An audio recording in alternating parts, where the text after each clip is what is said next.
Honorables membres de l'Assemblée nationale et du Sénat, Excellences, Messieurs les ambassadeurs et chefs de mission diplomatique, Mesdames et Messieurs les représentants des organisations de la société civile, distingués invités, Mesdames, Mesdemoiselles et Messieurs, à vos titres et qualités respectifs. Je commencerai par réitérer les remerciements de la Commission électorale nationale indépendante à l'endroit de toutes les personnalités pour leur présence à cette cérémonie de lancement de la campagne de sensibilisation de l'opération d'identification et d'enrôlement des électeurs. Votre présence est sans nul doute la manifestation de votre engagement à accompagner le processus électoral et y participer. Ce processus connaîtra en décembre le lancement de la révision du fichier électoral.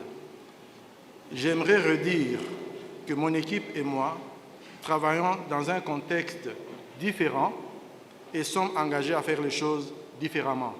Nous voulons impliquer toutes les parties prenantes au parcours sinueux du cycle électoral en cours, jalonné des contraintes de tous ordres. Nonobstant ces contraintes, la CENI est décidée à tout mettre en œuvre pour accomplir la mission légale qui lui est confiée, celle d'organiser en toute indépendance et impartialité des scrutins libres, démocratiques et transparents. Pour y parvenir, la CENI a développé deux outils essentiels. Il s'agit de la feuille de route du processus électoral 2021-2027, publiée le 3 février 2022, et le plan stratégique et opérationnel 2022-2026, adopté au mois de janvier dernier.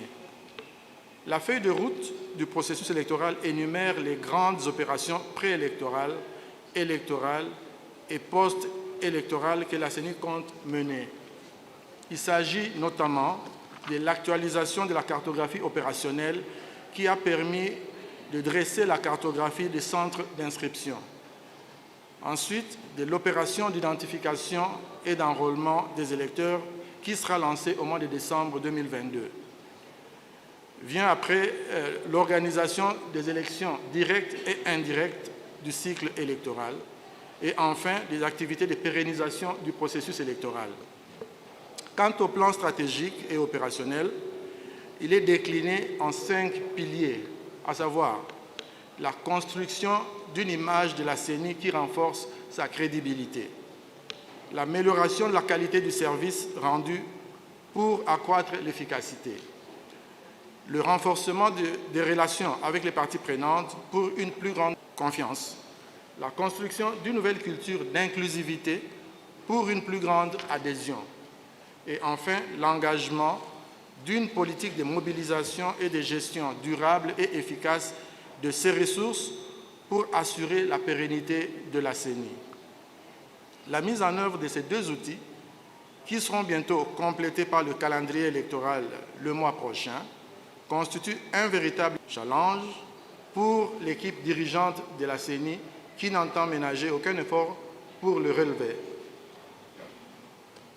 Honorables membres de l'Assemblée nationale et du Sénat, Excellences, Messieurs les ambassadeurs et les chefs de mission diplomatique, Mesdames et Messieurs les représentants des organisations de la société civile, Monsieur le directeur de l'ONIP, distingués invités, Mesdames et Messieurs, il sied de relever ici que la présente opération d'identification et d'enrôlement des électeurs est menée en étroite collaboration avec l'Office national de l'identification de la population ONIP et l'Institut national des statistiques.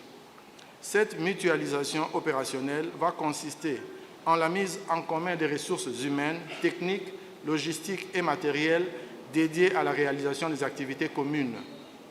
Comme l'a si bien dit le deuxième vice-président de la CENI dans son mot de bienvenue, je voudrais à mon tour solliciter l'implication et l'accompagnement de toutes les parties prenantes au processus électoral dans la mobilisation de la population congolaise, aussi bien au pays que celles résidant dans les 5 pays sélectionnés, notamment l'Afrique du Sud, la Belgique, le Canada, les États-Unis et la France.